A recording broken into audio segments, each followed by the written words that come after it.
Escrito de Ludwig von Mises. Liberalismo, la tradición clásica.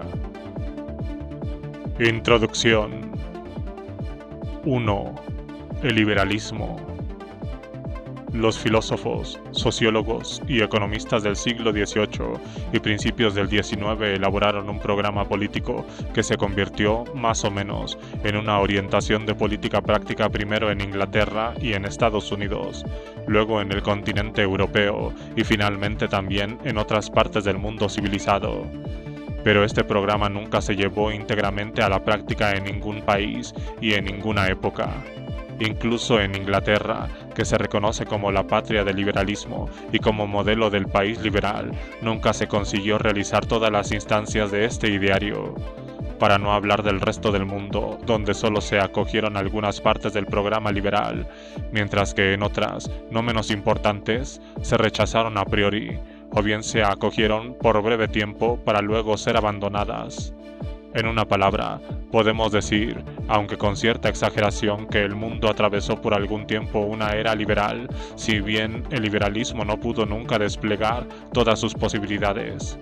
Sin embargo, el dominio de las ideas liberales, aunque por desgracia demasiado limitado en el tiempo, fue suficiente para cambiar la faz de nuestro planeta. Con él se inauguró un grandioso desarrollo económico. La liberación de las fuerzas productivas humanas multiplicó la cantidad de los medios de subsistencia. En vísperas de la Guerra Mundial, que sin embargo fue ya resultado de una larga y dura lucha contra el espíritu liberal y el comienzo de una época de rechazo aún más encarnizado de los principios liberales, el mundo tenía una densidad demográfica nunca alcanzada antes y cada uno de sus habitantes un tenor de vida superior al que jamás fuera posible en los siglos anteriores. El bienestar creado por el liberalismo redujo notablemente la mortalidad infantil, plaga implacable de los siglos precedentes, y mejorando las condiciones generales de vida, prolongó la duración media de esta. Este flujo no afectó solo a un restringido estrato de privilegiados.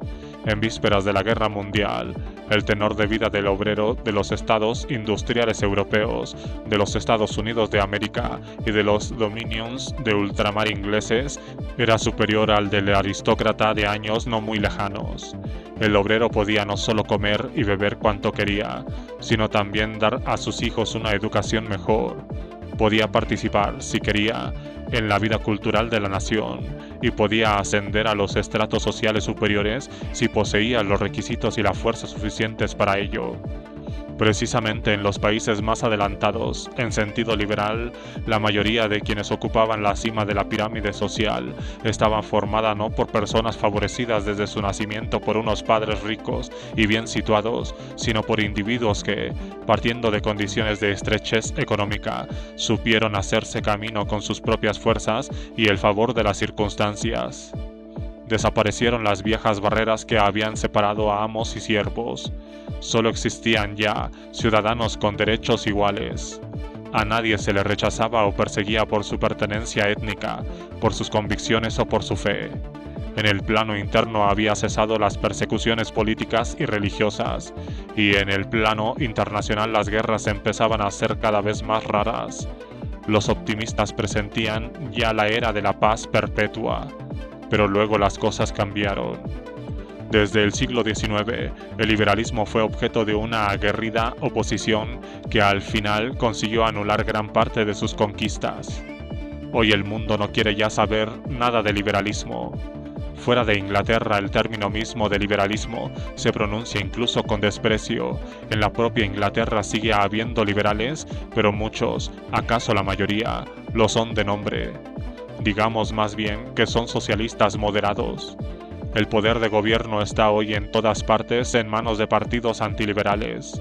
El antiliberalismo pragmático ha desencadenado la guerra mundial e inducido a los pueblos a encerrarse en sí mismos, protegidos por prohibiciones a la importación y a la exportación, aranceles, medidas antimigratorias y otras por el estilo.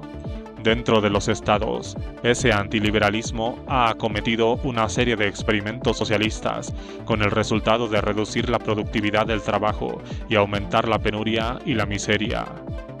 Quien no quiere cerrar los ojos no podrá menos de reconocer por doquier los síntomas de una inminente catástrofe económica. El antiliberalismo nos está llevando hacia un colapso general de la civilización. Para saber qué es el liberalismo y cuáles son sus objetivos, no basta con dirigirse simplemente a la historia y comprobar las aspiraciones de los políticos liberales con sus realizaciones, ya que el liberalismo nunca ha conseguido realizar su programa según sus intenciones. Pero tampoco los programas y los comportamientos de aquellos partidos que hoy se proclaman liberales pueden aclararnos las ideas sobre el verdadero liberalismo. Ya hemos aludido al hecho de que en la propia Inglaterra hoy se entiende por liberalismo algo que se parece más al torismo y al socialismo que al viejo programa de librecambismo. Ante el espectáculo que nos muestra a liberales que consideran compatible con su liberalismo luchar por la estatización de los ferrocarriles, de las minas y de otras empresas, o incluso por la imposición de aranceles protectores, no es difícil convencerse de que no ha quedado más que el nombre. Tanto menos puede ser hoy suficiente estudiar el liberalismo en los escritos de sus grandes fundadores. El liberalismo no es una teoría orgánica, no es un dogma rígido. Es lo contrario de todo esto. Es la aplicación de las teorías científicas a la vida social de los hombres. Y así como la economía política, la sociología y la filosofía no han permanecido en silencio desde los tiempos de David Hume, Adam Smith, David Ricardo, Jeremy Bentham y Wilhelm Humboldt. Así la doctrina del liberalismo, aunque haya permanecido idéntica en su línea de fondo, es hoy distinta de la que era en tiempos de aquellos pensadores. Desde hace muchos años nadie ha tratado de exponer de manera esquemática el significado y la esencia de la doctrina liberal. Bastaría esta sola circunstancia para justificar nuestro intento. 2. El bienestar social. La doctrina liberal considera exclusivamente el comportamiento de los hombres en este mundo. Se interesa prioritariamente por el aumento del bienestar exterior, material, de los individuos y no se preocupa directamente de sus necesidades interiores, de sus exigencias espirituales y metafísicas. A los hombres no les promete la dicha y la felicidad, sino simplemente la máxima satisfacción posible de todos aquellos deseos que puedan ser satisfechos mediante la disponibilidad de objetos del mundo exterior. Se le ha reprochado al liberalismo de diversas maneras su actitud exterior y materialista. Se ha dicho que la vida del hombre no se agota en comer y beber, que existen necesidades muy distintas y más importantes que las elementales de alimentarse, vestirse, tener cobijo, que aún la mayor riqueza terrena no podría jamás dar al hombre la felicidad y dejaría insatisfecha y vacía su interioridad, su alma, que el mayor error del liberalismo, en una palabra, habría sido el de no haber sabido ofrecer nada a las más profundas y nobles aspiraciones del hombre. Sin embargo, los críticos que eso afirman demuestran con ello mismo que son ellos los que tienen una imagen bastante reductiva y muy materialista de estas aspiraciones más altas y nobles. Con los medios humanos de que dispone, la política se puede ciertamente hacer a los hombres ricos o pobres, pero nunca se puede llegar a hacerlos felices y a satisfacer sus anhelos más íntimos y profundos. Aquí fallan todos los expedientes externos. Todo lo que la política puede hacer es eliminar las causas externas del sufrimiento y de la pena. Puede promover un sistema que dé pan a los hambrientos, vestido a los desnudos y un techo a los desheredados. Pero la dicha y la felicidad no dependen del alimento, del indumento y del cobijo, sino de todo lo que se guarda en el interior del hombre. Si el liberalismo fija su atención exclusivamente en los bienes materiales, no es porque minusvalore los bienes espirituales, sino porque está convencido de que lo que hay de más alto y profundo en el hombre no puede quedar sometido a reglas externas. Tratar de crear tan solo el bienestar exterior, porque sabe que la riqueza interior, la riqueza espiritual, no puede venir al hombre desde fuera, sino solo desde su interior. No quiere sino crear las condiciones preliminares para el desarrollo integral de la vida interior, y nadie puede dudar de que el ciudadano del siglo XX, que vive en condiciones de relativo bienestar, puede satisfacer sus necesidades espirituales mejor que el ciudadano del siglo XIX, siempre preocupado por la supervivencia cotidiana y por las amenazas de los enemigos. Naturalmente, a quien abraza el ideal de la ascética integral, siguiendo el ejemplo de algunas sectas asiáticas o cristianas de la Edad Media, o asume como humilde modelo de comportamiento humano la frugalidad de los pájaros en el bosque y de los peces en el agua, nada tenemos que objetar cuando reprochan al liberalismo su actitud materialista. Solo podemos pedirle que nos deje ir por nuestro camino, como nosotros le dejamos que sea feliz a su modo y que disfrute tranquilamente de su clausura, lejos del mundo y de los hombres. Nuestros contemporáneos, en su inmensa mayoría, no entienden los ideales ascéticos, pero cuando se ha rechazado en principio una conducta de vida ascética, no se puede luego reprochar al liberalismo su aspiración al bienestar material. 3. El racionalismo. Otra acusación recurrente dirigida contra el liberalismo es la de racionalismo, en el sentido de que quisiera someterlo todo a reglas racionales, desconociendo así el notable papel que desempeñan y no puede menos de desempeñar en la existencia humana los sentimientos y sobre todo los elementos de irracionalidad. Ahora bien, el liberalismo no ignora en absoluto que los hombres se comportan también irracionalmente. En efecto, si actuaran siempre y en todo caso racionalmente, sería superfluo exhortarles a asumir la razón como criterio de sus acciones. El liberalismo no sostiene que los hombres actúen siempre racionalmente, sino simplemente que deberían siempre hacerlo en su propio interés bien entendido. Y la esencia del liberalismo consiste cabalmente en llevar el elemento de la razón también a la política, dándole la importancia que nadie le discute en todos los demás campos de la acción humana.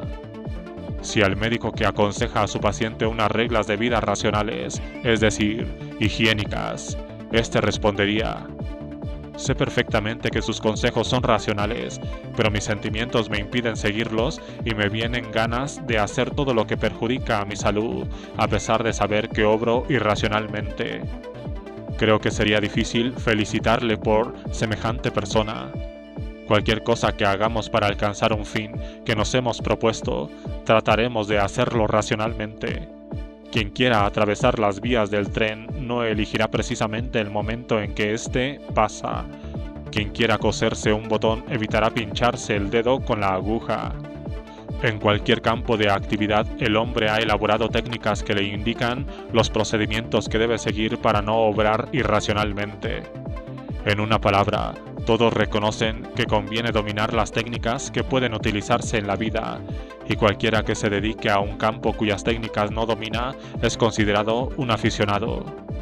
Hay quien piensa, en cambio, que en la política las cosas deberían ser de otro modo. Aquí deberían decidir no la razón, sino los sentimientos y los instintos. Si se trata de establecer qué hay que hacer para crear una buena instalación de iluminación nocturna por las calles de la ciudad, en general se discute solo de los criterios racionales a adoptar.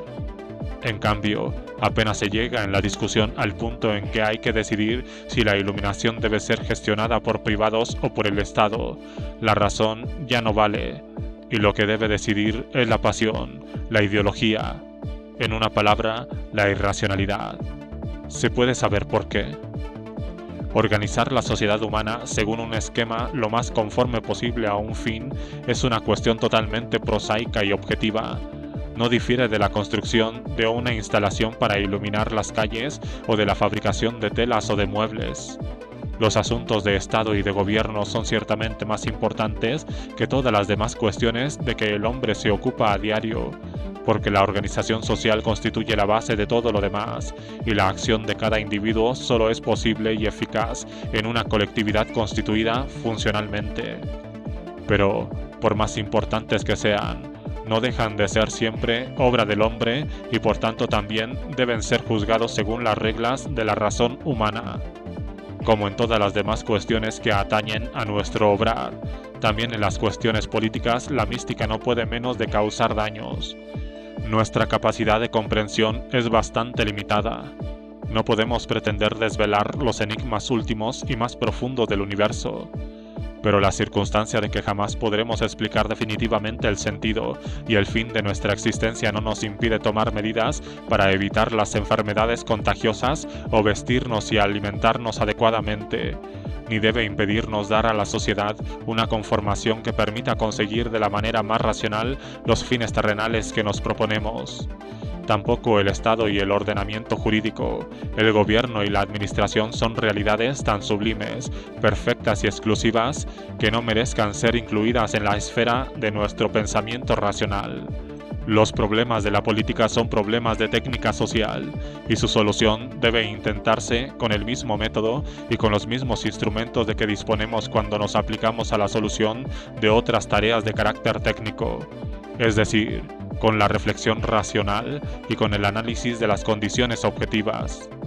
Todo lo que el hombre es y que lo eleva por encima del animal lo debe a la razón. ¿Por qué entonces, precisamente en la política, debería renunciar al uso de la razón y confiarse a sentimientos e instintos oscuros y confusos? 4. La meta del liberalismo. Está muy extendida la opinión de que el liberalismo se diferencia de las demás orientaciones políticas porque privilegia y defiende los intereses de una parte de la sociedad, propietarios, capitalistas, empresarios, frente a las otras clases sociales.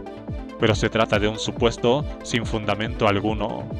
El liberalismo ha considerado siempre los intereses generales, nunca los de un grupo particular cualquiera. Tal era el significado de la célebre fórmula de los utilitaristas ingleses, que hablaban, si bien con una expresión poco afortunada, de la máxima felicidad del mayor número posible. Históricamente, el liberalismo fue la primera orientación política que se preocupó del bienestar de todos y no de determinados estamentos sociales. Del socialismo, que también da a entender que persigue el bienestar colectivo, el liberalismo se distingue no por el fin al que tiende, sino por los medios que elige para obtener el mismo fin. Si alguien sostiene que el éxito de una política liberal consiste o debe consistir en favorecer los intereses particulares de determinados estratos sociales, esta es una cuestión sobre la que siempre se puede discutir, y una de las tareas de la presente exposición del programa liberal será precisamente mostrar la absoluta ilegitimidad de esta acusación. Pero no por esto se puede acusar a priori de deslealtad a quien formule esta acusación. Es posible que esa afirmación, que según nosotros es inexacta, se haga en perfecta buena fe. Y en todo caso, quien se lanza de este modo contra el socialismo admite que las intenciones del mismo son sinceras y que no quiere sino lo que dice creer. Muy distinta es, en cambio, la actitud de aquellos críticos del liberalismo que le reprochan no estar al servicio de la colectividad, sino de los intereses particulares de ciertos estratos sociales. En este caso se trata de críticos al mismo tiempo desleales e ignorantes. Al elegir este terreno de conflicto, demuestra que son íntimamente conscientes de la debilidad de su propia causa y por tanto recurren a armas envenenadas, pues no pueden esperar vencer de otro modo. Si al enfermo que desea una comida que le perjudica el médico le hace notar lo insensato de su deseo, nadie sería tan loco que dijera: el médico no quiere el bien del enfermo, de otro modo no le prohibiría disfrutar de esa comida suculenta. Cualquiera, en cambio, comprendería que si ese médico aconseja al enfermo renunciar al placer de esa comida que le perjudica, es precisamente para evitarle un daño físico. Y, sin embargo, parece que en la vida social las cosas tienen que ser diferentes. Si el liberalismo desaconseja determinadas medidas demagógicas porque prevé sus consecuencias negativas, se le llama enemigo del pueblo y se aplaude en cambio al demagogo que, ocultando las consecuencias negativas que se derivarían, aconseja aquellas medidas porque aparentemente ofrece una utilidad momentánea. La acción racional se distingue de la irracional porque la primera comporta sacrificios momentáneos, pero que son aparentes porque serán compensados por las consecuencias positivas que se derivarán. Quien evita la comida suculenta pero perjudicial para la salud hace un sacrificio solo momentáneo y aparente. El premio que obtendrá, o sea, la no producción del daño, demuestra que en realidad el sujeto no ha perdido sino que ha ganado. Pero para obrar de este modo es necesario prever las consecuencias de la acción, y es precisamente de esto de lo que se aprovecha el demagogo. Al liberalismo que pide hacer un sacrificio momentáneo le acusa de egoísmo y de actitud antipopular, mientras que él presume de ser altruista y de estar de parte del pueblo. Sabe muy bien cómo llegar al corazón de quien le escucha y cómo suscitar sus cálidas lágrimas cuando recomienda sus recetas y denuncia toda la indigencia y la pobreza de este mundo. La política antiliberal es una política que destruye capital. Aconseja aumentar la dotación del presente a expensas del futuro. Es exactamente lo que sucede en el caso del enfermo del que hablamos. En ambos casos, a un consumo mayor en el presente se corresponde a un empeoramiento de las condiciones en el futuro. Ante este dilema, hablar de contraposición entre quien es duro de corazón y quien ama a su prójimo es deshonesto y mendaz. Y esta acusación no se refiere solo a los políticos y a la prensa diaria de los partidos antiliberales. Puede decirse que casi todos los estudiosos de política social se han servido de estos métodos deshonestos de lucha. El hecho de que en el mundo existan indigencia y pobreza no es un argumento contra el liberalismo, como tiende a creer desde su estrecho punto de vista el lector medio de periódicos. El liberalismo quiere eliminar la indigencia y la pobreza, y piensa que los métodos que propone son los únicos capaces de alcanzar ese fin. Quien crea que conoce un método mejor, o también solo distinto, que lo demuestre. Es cierto que esta demostración no puede ser sustituida por la afirmación de que los liberales no se interesan por el bienestar de todos los estratos sociales, sino solo por el de un solo grupo privilegiado. El hecho de que existan indigencia y pobreza no sería una prueba en contra del liberalismo ni aun cuando el mundo actual siguiera efectivamente una política liberal, ya que siempre quedaría abierta la cuestión de si con una política distinta la indigencia y la pobreza no serían aún mayores. Pero se da el caso de que hoy el funcionamiento de la institución de la propiedad privada está paralizado e impedido precisamente por una política antiliberal, y por consiguiente es totalmente impropio querer deducir un argumento contra la verdad de los principios liberales de que la realidad actual no sea toda ella como se desearía que fuera. Para darnos cuenta de lo que el liberalismo y el capitalismo han realizado ya, basta comparar el presente con las condiciones de la Edad Media o de los primeros siglos de la Edad Moderna. Pero para comprender qué serían capaces de realizar si no fueran continuamente obstaculizados, solo disponemos de la reflexión teórica. 5. Liberalismo y capitalismo. Solemos llamar sociedad capitalista a una sociedad que encarna los principios liberales, y capitalismo a la correspondiente condición social. El liberalismo, puesto que en toda la esfera de la política económica apreciamos tan solo una aproximación más o menos amplia al liberalismo, la condición dominante del mundo actual nos ofrece solo una imagen imperfecta de lo que un capitalismo plenamente desarrollado significa o podría significar. Sin embargo, es absolutamente legítimo llamar a nuestro tiempo la época del capitalismo, puesto que todo lo que ha creado riqueza en esta época debe reconducirse a las instituciones capitalistas. Si la gran masa de nuestros contemporáneos puede hoy disfrutar de un tenor de vida superior al que todavía hace pocas generaciones solo podían disfrutar los ricos y ciertos estratos particularmente privilegiados, lo debemos únicamente a lo que de las ideas liberales sigue vivo en nuestra sociedad, a los elementos de capitalismo contenidos en nuestra sociedad. Desde luego, la sólida fraseología demagógica presenta las cosas de manera totalmente distinta.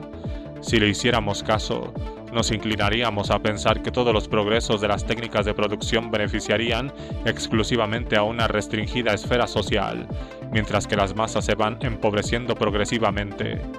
Pero basta pararse un momento a reflexionar para ver que los resultados de todas las innovaciones técnicas e industriales se traducen en una satisfacción cualitativamente mejor de las necesidades de las masas. Todas las grandes industrias productoras de bienes finales trabajan directamente por el bienestar de las grandes masas, y para el mismo fin trabajan también todas las industrias productoras de semi-elaborados y de maquinaria. Los grandes desarrollos industriales de las últimas décadas, así como los del siglo XVIII, que con expresión ciertamente no muy feliz conocemos como Revolución Industrial, tuvieron como efecto cabalmente una satisfacción cualitativamente mejor de las necesidades de las masas. El desarrollo de la industria textil, de la industria del calzado mecanizada y de las industrias alimentarias se tradujo en beneficio de las grandes masas por la naturaleza misma de tales sectores, con el resultado de que las propias masas hoy se visten y se alimentan mejor que en otro tiempo. Pero la producción en masa no se preocupa solo de alimentar, vestir y dar cobijo a las grandes masas, sino también de otras necesidades. La prensa es una industria de masas, lo mismo que la industria cinematográfica, e incluso los teatros y otros lugares artísticos son cada vez más frecuentados por las masas. No obstante, gracias a una machacona agitación de los partidos antiliberales que desfiguran completamente los hechos, hoy se asocia a los conceptos de liberalismo y capitalismo la imagen de una miseria creciente y una desbordante pauperización del mundo. Es cierto que la demagogia no ha conseguido depreciar enteramente los términos liberal y liberalismo, tal como habrían deseado. En el fondo, no es fácil desembarazarse del hecho de que estos dos términos, a pesar de los esfuerzos de la agitación antiliberal, evocan algo de lo que toda persona sana advierte en su interior cuando oye pronunciar la palabra libertad. La agitación antiliberal renuncia entonces a pronunciar con demasiada frecuencia la palabra liberalismo y prefiere más bien ligar al término capitalismo las situaciones escandalosas que atribuye al sistema. En efecto, el término capitalismo sugiere la imagen del capitalista de corazón de piedra que no piensa más que en su propio enriquecimiento, aunque el único medio para conseguirlo sea la explotación de su prójimo. Son muy pocos los que, cuando contemplan la imagen del capitalista, son conscientes de que un verdadero ordenamiento social capitalista en sentido liberal comporta, por su propia naturaleza, que el único modo de enriquecerse para el capitalista y el empresario es el de proporcionar al prójimo aquello que éste piensa que necesita. En lugar de hablar de capitalismo cuando se discute de los enormes progresos del tenor de vida de las masas, la agitación antiliberal prefiere hablar de capitalismo tan solo cuando se refiere a uno o cualquiera de los fenómenos que fueron posibles precisamente porque se renunció al liberalismo. Que el capitalismo pusiera a disposición de las masas, por poner un ejemplo, un bien de consumo y de alimento agradable como el azúcar, esto no se dice. El capitalismo en relación con el azúcar se habla en cambio solamente cuando en un país el precio del azúcar sube por encima del precio de mercado como consecuencia de la formación de un cártel de productores. Como si tal cosa fuera siquiera imaginable si se aplicaran los principios liberales. En un estado liberal, en el que no existen tarifas protectoras, no sería siquiera imaginable la formación de carteles capaces de elevar el precio de una mercancía por encima del que se forma en el mercado mundial. La argumentación con la que la demagogia antiliberal llega a adosar todas las distorsiones y las consecuencias negativas típicas de la política antiliberal precisamente al liberalismo y al capitalismo es la siguiente. Empieza afirmando que los principios liberales tienen como objetivo favorecer los intereses de los capitalistas y de los empresarios contra los intereses de los demás estratos sociales, de suerte que el liberalismo estaría a favor de los ricos contra los pobres. Luego observa que muchos empresarios y capitalistas, sobre la base de ciertas premisas, se baten a favor de los aranceles protectores y otros a su vez incluso a favor de los armamentos. Y ahí los tenemos, listos para declarar que todo esto es política capitalista. La realidad es totalmente diferente. El liberalismo no es una política que fomente los intereses de esta o aquella clase social, sino una política a favor de los intereses de la colectividad. No es, pues, que los empresarios y los capitalistas tengan particular interés en preferir el liberalismo. Su interés en preferir el liberalismo es idéntico al de cualquier otro individuo. Es posible que el interés particular de algunos empresarios o capitalistas coincida con el programa de liberalismo en algún caso particular, pero los intereses particulares de otros empresarios o capitalistas se les oponen siempre. En realidad, las cosas no son tan simples como se las imaginan quienes ven por todas partes intereses y gente interesada. El hecho de que, por ejemplo, un Estado introduzca aranceles protectores sobre el hierro no puede explicarse simplemente por la circunstancia de que esos aranceles beneficien a los industriales siderúrgicos. Existen en el país también otros sujetos con otros intereses, incluso entre los empresarios, y en todo caso quienes se benefician del arancel sobre el hierro son una minoría insignificante. Tampoco puede suponerse que tenga algo que ver la corrupción, ya que los corruptos son también solo una minoría. Además, ¿por qué los que corrompen tienen que ser los unos, los proteccionistas, y no también sus adversarios, los librecambistas? La ideología que hace posible el proteccionismo no la crean ni los directamente interesados ni los que se dejan comprar por ellos. La crean los ideólogos que regalan al mundo las ideas a las que luego todo se conforma. En nuestra época, en la que triunfan las ideas antiliberales, todos razonan en términos antiliberales, así como hace 100 años la mayoría razonaba en términos liberales. Si hoy muchos empresarios defienden el proteccionismo, esta no es sino la forma que adopta su antiliberalismo, pero todo esto nada tiene que ver con el liberalismo. 6. Las raíces psicológicas del antiliberalismo. Los problemas de la cooperación social que este libro se propone discutir solo pueden analizarse con argumentos racionales. Con el racionalismo, obviamente, no se llega a captar el núcleo duro de la resistencia contra el liberalismo, ya que ésta no proviene de la razón, sino de una actitud psicológica que tiene aspectos patológicos, de un resentimiento y de un complejo que podremos llamar complejo de Fourier, del nombre del célebre socialista francés. Sobre el resentimiento, sobre la actitud malévola fruto de la envidia, poco hay que decir. El resentimiento entra en juego cuando alguien, aun encontrándose en condiciones bastante beneficiosas, odia hasta el punto de estar dispuesto a aceptar graves desventajas con tal de ver perjudicado el objeto de su odio. También muchos adversarios del capitalismo saben perfectamente que su condición sería menos favorable bajo cualquier otro sistema económico, pero aun siendo perfectamente conscientes de esto, se baten por una reforma, por ejemplo, el socialismo, porque esperan que también el rico, al que envidian, salga perdiendo. Repetidamente hemos oído decir a los socialistas que incluso la miseria material en la sociedad socialista será más soportable porque se tiene por lo menos la certeza de que nadie estará mejor. En todo caso, el resentimiento puede combatirse si se emplean argumentos racionales. En definitiva, no es demasiado difícil explicar a quién está dominado por el resentimiento que su problema no puede ser empeorar la situación de quien está mejor, sino mejorar la propia. Mucho más difícil es combatir contra el complejo de Fourier. Es una grave patología psicológica, una auténtica neurosis que debería interesar más a la psicología que a la política. Sin embargo, hoy es imposible fingir ignorar su existencia cuando se indaga los problemas de la sociedad moderna. Por desgracia, los médicos no se han ocupado nunca hasta ahora de las tareas que les plantea el complejo de Fourier. Tampoco Freud, el gran maestro del psicoanálisis, ni su escuela han prestado atención a este problema en su teoría de la neurosis, aunque hay que agradecer a la psicología que haya descubierto la única vía que conduce al conocimiento de este conjunto de cuestiones. Es posible que ni una persona entre 1 millón alcance en su vida las metas a las que ha aspirado.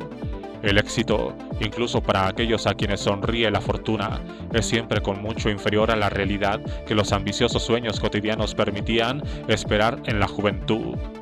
Proyectos y deseos se quiebran en 1000 resistencias y nos damos cuenta de que nuestras fuerzas son demasiado débiles para alcanzar las metas ideales que nos habíamos fijado. El naufragio de las esperanzas, el fracaso de los proyectos, nuestra insuficiencia ante los retos que otros nos ponen o que nos habíamos puesto nosotros mismos, son la experiencia más importante y dolorosa que cada uno de nosotros ha vivido. Son el destino típico del hombre.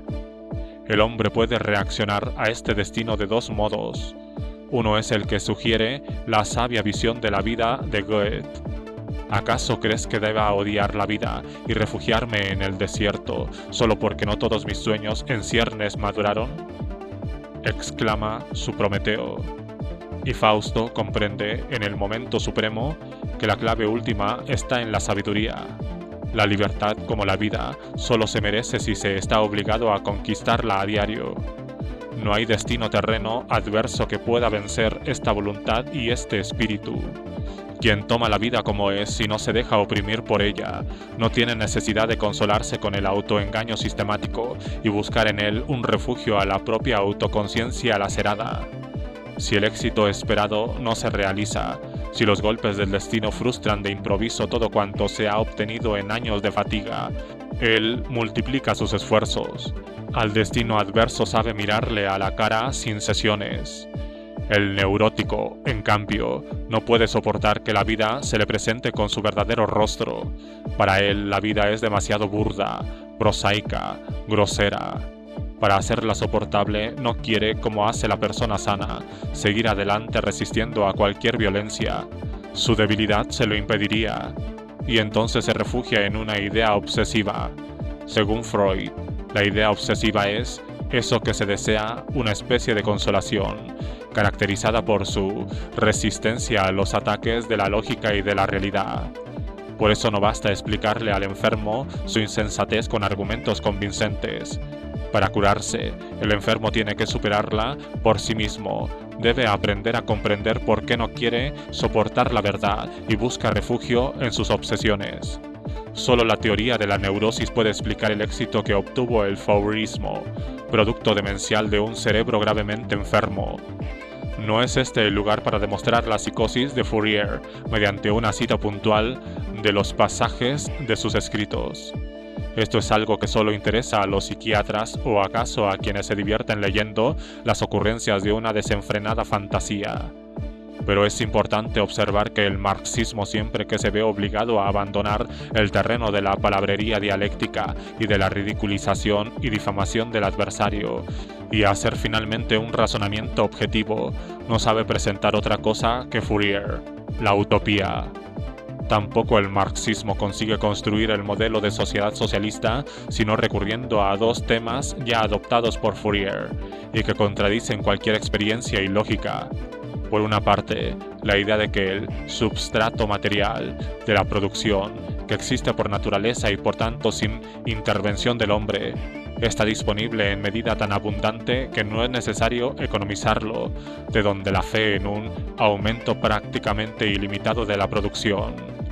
Por otra, la idea de que en la comunidad socialista el trabajo se transformará, no será ya una carga sino un placer. Mejor dicho, se convertirá en la primera necesidad vital. Cuando todos los bienes existen en abundancia y el trabajo es un placer, es claro que no es difícil construir el país de jauja. El marxismo cree que puede mirar con supremo desprecio desde lo alto de su socialismo científico a los románticos y al romanticismo. Pero en realidad su procedimiento no es muy distinto. Tampoco él elimina los obstáculos que se oponen a la realización de sus deseos, sino que se contenta con desvanecerlos en sus fantasías. En la vida del neurótico, el autoengaño desempeña una doble función. Sirve para consolar por los fracasos y para esperar en los éxitos futuros. En el caso del fracaso social, el único que aquí nos interesa, la consolación consiste en convencerse de que la no consecución de las ambiciosas metas perseguidas no debe atribuirse a su incapacidad sino a las carencias del ordenamiento social. El frustrado espera entonces obtener del derrocamiento del orden social existente el éxito que éste le ha negado, y es totalmente inútil tratar de hacerle comprender que el estado futuro que él sueña es irrealizable, y que la sociedad basada en la división del trabajo no puede sostenerse sino sobre la propiedad privada de los medios de producción. El neurótico se aferra tenazmente al engaño que se ha construido con sus propias manos, y cuando se encuentra ante la elección entre renunciar a él o al razonamiento lógico, prefiere sacrificar la lógica, puesto que la vida le sería insoportable sin la consolación que encuentra en la idea socialista, la cual, mostrándole que los errores que han ocasionado su fracaso no dependen de su persona sino que están inscritos en el curso mismo de las cosas, levanta su autoconciencia postrada y le libera de su torturador sentimiento de inferioridad. Como el fiel cristiano puede aceptar fácilmente las desventuras terrenas porque espera la continuidad en la existencia individual en un mundo mejor ultraterreno, en el que quienes en la tierra fueron los primeros serán los últimos y los últimos serán los primeros. Así para el hombre moderno el socialismo se ha convertido en el elixir contra el malestar de este mundo terreno. Pero mientras que la fe en la inmortalidad, la recompensa en el otro mundo y la resurrección han representado un estímulo a la regeneración virtuosa en este mundo, los efectos de la promesa socialista son totalmente distintos. Esta promesa no sabe imponer otro deber que el defender la política de partido del socialismo, que en compensación regala expectativas y reclamaciones. Si esta es la característica de la idea socialista, se comprende que todo seguidor del socialismo espere de él todo lo que le ha sido negado. Los autores socialistas prometen a todos no solo la riqueza, sino también la felicidad y el amor, el pleno desarrollo psíquico y físico de la personalidad, el despliegue de grandes potencialidades artísticas y científicas, etc. Ciertamente sostuvo Trotsky en un escrito que en la sociedad socialista el nivel medio de la humanidad se elevará a las alturas de un Aristóteles, de un Goethe, de un Marx. El paraíso socialista será el reino de la perfección, habitado por auténticos superhombres irremediablemente felices. De semejantes absurdos está llena toda la literatura socialista, pero son precisamente estos absurdos los que ganan para el socialismo la mayoría de sus adeptos. No se puede, ciertamente, llevar al psicoanálisis a todo aquel que sufra el complejo de Fourier, pues lo impediría, si no otra cosa, el número enorme de afectados. Aquí la única medicina es confiar al enfermo mismo la curación de su enfermedad. Mediante el conocimiento de sí mismo debe aprender a soportar su destino sin ir en busca de chivos expiatorios a los que echar todas las culpas, y debe intentar comprender cuáles son las leyes básicas de la cooperación social entre los hombres.